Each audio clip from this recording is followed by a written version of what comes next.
तो जैसे कि मैंने अपनी लास्ट वीडियो में बताया था कि मैं बहुत सारे मेंटल डिसऑर्डर्स को कवर करने वाला हूँ एंड जिससे मैं स्टार्ट करूँगा वो है एंग्जाइटी डिसऑर्डर। और फिर हम एंग्जाइटी के सब टाइप्स को डिस्कस करेंगे। इस वीडियो में सारे तो हम डिस्कस नहीं कर पाएंगे, बट हम फोबियाज को डिस्कस करेंगे। और फिर नेक्स्ट वीडियोज में हम पीटीएसडी, ओसीडी और सोशल एंग्जाइटी, इन सारी चीज़ों पर डिस्कस करेंगे।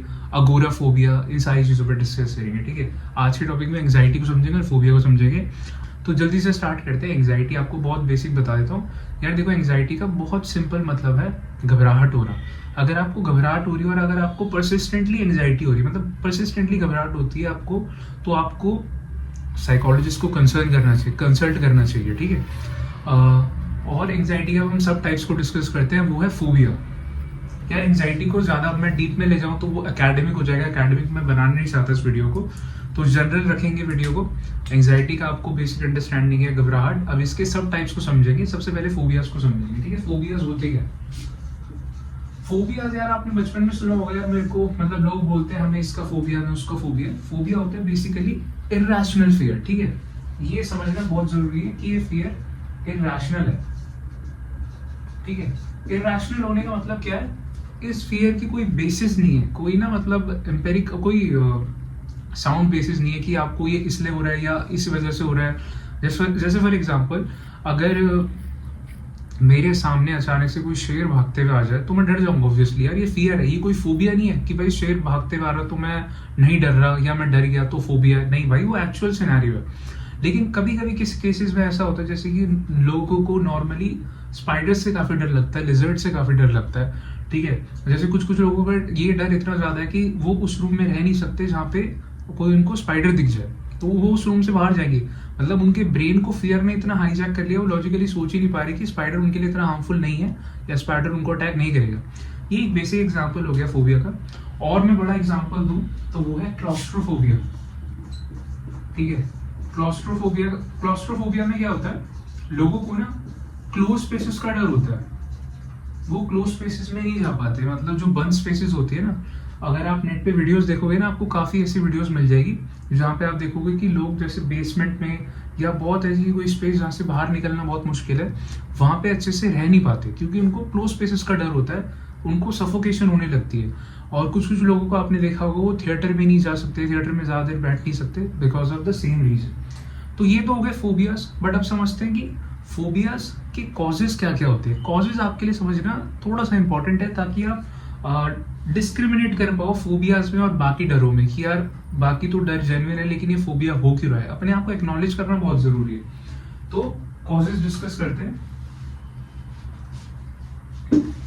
फोबियाज के।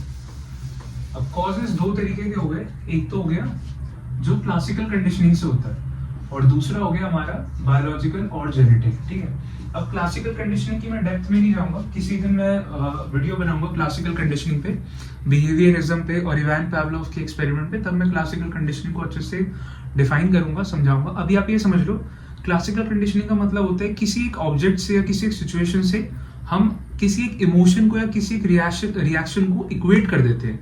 मतलब आपने बचपन में देखा होगा, जैसे स्कूल में रिसेस होते ही, रिसेस की बेल बजते ही आपका माइंड ऑटोमेटिकली समझ जाता था। आप ऑटोमेटिकली समझ जाते थे कि यार अब पढ़ना तो नहीं है, या तो अब खेलेंगे या खाना खाएंगे। तो आपकी बॉडी वैसे ही अपने आप को प्रिपेयर करने लग जाती थी जैसे ही वो बेल बजने का टाइम क्लोज आता रहता था। तो इसको हम बोलते हैं क्लासिकल कंडीशनिंग। ये सेम चीज हमारे किसके साथ होती है?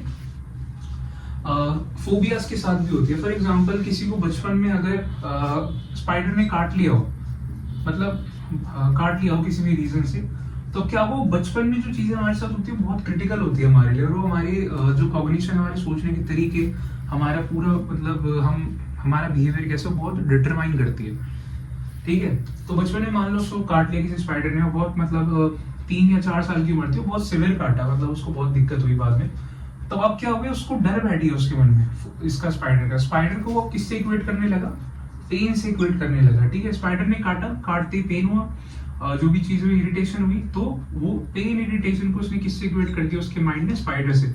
अब उसको जहां भी स्पाइडर दिखेगा तो उसको क्या होगा दिमाग में कि भाई इससे दूर रहना, वरना पेन और क्या आएगा हमारे पास? इरिटेशन आएगी हमारे पास, इसीलिए वो स्पाइडर को अवॉइड करना शुरू कर देते हैं। कुछ लोगों को हाइट का फोबिया होता है, कुछ लोगों को सोशल स्पेसेस का फोबिया होता है। फॉर एग्जांपल जिन लोगों को पैनिक अटैक आते हैं ना, उनके लिए बहुत बड़ी दिक्कत होती है बेचारों के लिए, क्योंकि पैनिक अटैक कभी किसी ट्रिगर से नहीं आते, वो अपने आप आ जाते हैं। अभी इसके बाद मैं वीडियो बनाऊंगा पैनिक अटैक्स पे, पीटीएसडी से पहले। तो पैनिक अटैक्स में आप देखोगे कि वो अपने आप आ जाते हैं, उनका कोई ट्रिगर नहीं होता। तो कभी कभार लोगों के साथ ऐसा होता है कि वो ड्राइव करते करते भी ना उनको पैनिक अटैक आ जाता है, तो फिर वो लोग ड्राइव करना ही बंद कर देते हैं। ये होता है अगोराफोबिया। उन्हें ड्राइविंग से डर लगने लगा कि वो, उनको लगता है अब ड्राइव करेंगे फिर से हमारा क्या कहते हैं पैनिक अटैक आ जाएगा, क्या पता हमारा एक्सीडेंट ना हो जाए। तो अगोराफोबिया यहाँ पे उनको हो गया किसी पर्टिकुलर सिचुएशन में। तो हमारा माइंड ऐसे चीजों से पेन को एसोसिएट कर देता है, इसको क्लासिकल कंडीशनिंग बोलते हैं। अब आ जाते हैं बिहेवियर और जेनेटिक कॉजेस पे। बिहेवियर और जेनेटिक कॉजेस क्या होते हैं? ये बहुत सिंपल है।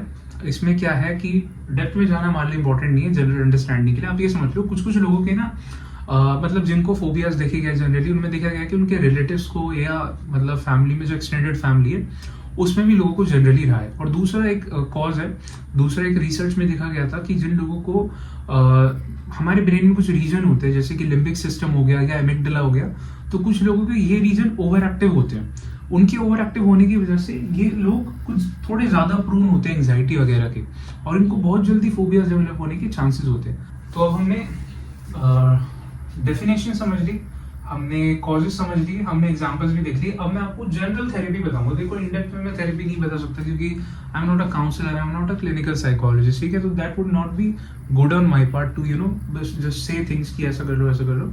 तो मैं बस आपको वो थेरेपी बताऊंगा जो बहुत जनरल है, जो मैंने अपनी इंटर्नशिप के टाइम पे मतलब देखी और सीनियर्स से पूछी, और जो एकेडमिक टेक्स्ट बुक्स में रहती है जनरली, वो बताऊंगा बस आपको, बाकी मैं नहीं बताऊंगा। तो एक है एक्सपोजर थेरेपी। एक्सपोजर थेरेपी किस पे बेस्ड होती है? सिस्टमेटिक डीसेंसिटाइजेशन पे। इसको मैं इजी लैंग्वेज में बताता हूँ और थोड़ा सा ही है। जैसे कि आपको किसी चीज का डर है, आपको स्पाइडर्स का डर है, कि इसी एग्जाम्पल के साथ कंटिन्यू करते हैं क्योंकि बेस बन चुका है। मैं इसकी लिंक भी डाल दूंगा डिस्क्रिप्शन में, ये सिस्टमेटिक डीसेंसिटाइजेशन और एक्सपोजर थेरेपी कैसे होती है आप देखना। तो एक बंदा होता है, उसको होता है स्पाइडर से डर, तो उसके साथ क्या करते हैं, उसको बोलते हैं कि भाई पहले आप एक्नॉलेज करो कि बस वो रूम में है और आपको डरना नहीं है, आप कंफर्टेबल हो जाओ उस चीज से। ये पहली स्टेज होगी। दूसरी स्टेज में उसको बोलते हैं कि आप स्केल की मदद से स्पाइडर को छूने की कोशिश करो। तीसरी स्टेज में कोई और छोटा ऑब्जेक्ट लेते हैं, बोलते हैं आप इससे टच करो कि आपके और स्पाइडर के बीच की प्रॉक्सिमिटी कम हो जाए। फोर्थ स्टेज में वो किसी और पार्टिसिपेंट को बुलाते हैं और बोलते हैं इस वाले बंदे को कि आप बस ऑब्जर्व करो कि स्पाइडर उनके साथ कैसे कंफर्टेबल है, वो स्पाइडर के साथ कैसे कंफर्टेबल है, और स्पाइडर उनको अटैक नहीं कर रहा। ये एक तरीके की कंडीशनिंग होती है। और फिफ्थ स्टेज में उसको बोलते हैं कि अब आप ट्राई करो उसको स्पाइडर को हाथ में लेने की, और फिर सिक्स स्टेज में वो स्पाइडर धीरे धीरे क्रॉल करता है उनके हाथ पे, और फिर वो ऐसे कंफर्टेबल हो जाते हैं। तो इसको बोलते हैं एक्सपोजर थेरेपी। आपको किसी भी चीज का फोबिया हो, आप ये थेरेपी मतलब खुद में भी ट्राई कर सकते हैं। जैसे आपको किसी सोशल सिचुएशन का फोबिया है ना, जैसे कि अगर आपको स्टेज पे कुछ डिलीवर करने में प्रॉब्लम होती है, आपको हेजिटेशन होती है, नर्वसनेस होती है, तो आप क्या करो, पहले आप एक आदमी के सामने या किसी एक पर्सन के सामने अपनी स्पीच डिलीवर करो, फिर उनसे फीडबैक लो, फिर 2 लोगों के सामने, फिर 3, 4, 5, 6, 7, फिर ऐसे करके लोग बढ़ाते रहो।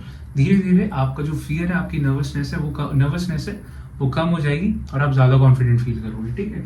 तो ये एक्सपोजर थेरेपी होती है। तो यही था यार, मेरी मतलब बेसिक पर्पस ये था कि जितने भी मेंटल डिसऑर्डर्स है ना, एक उनकी जनरल अंडरस्टैंडिंग मैं आप तक पहुंचा दूं, और आपको पता हो कि यार हाँ ऐसा कुछ होता है। जब आप अपने अंदर कुछ फील करें या अपने किसी लव्ड वन के अंदर कुछ फील करें, तो आप थोड़े से अलर्ट हो पाए। आपको ऐसा नहीं सोचना कि आपको ये है ही, लेकिन आपको बस थोड़ा सा अलर्ट हो जाना है कि हाँ ऐसा हो सकता है। और फिर अगर वो, ये स्पेशल बात है नोट करने की, बहुत इंपॉर्टेंट है, अगर कोई चीज आपको आपकी डे टू डे फंक्शनिंग में इम्पैक्ट कर रही है, मान लो आपको किसी चीज का फोबिया है, वो चीज आपकी डे टू डे फंक्शनिंग में आपको इम्पैक्ट कर रही है, तो आप किसी साइकोलॉजिस्ट या किसी काउंसलर से जरूर कंसल्ट करें, ठीक है। तो बस इतना ही था आज की वीडियो में, ये था फोबियाज आपके लिए।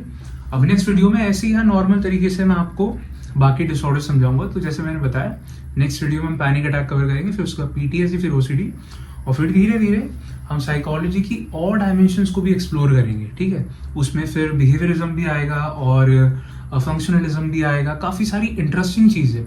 और जब साइको एनालिसिस स्टार्ट होगा आपको बहुत अच्छा लगेगा।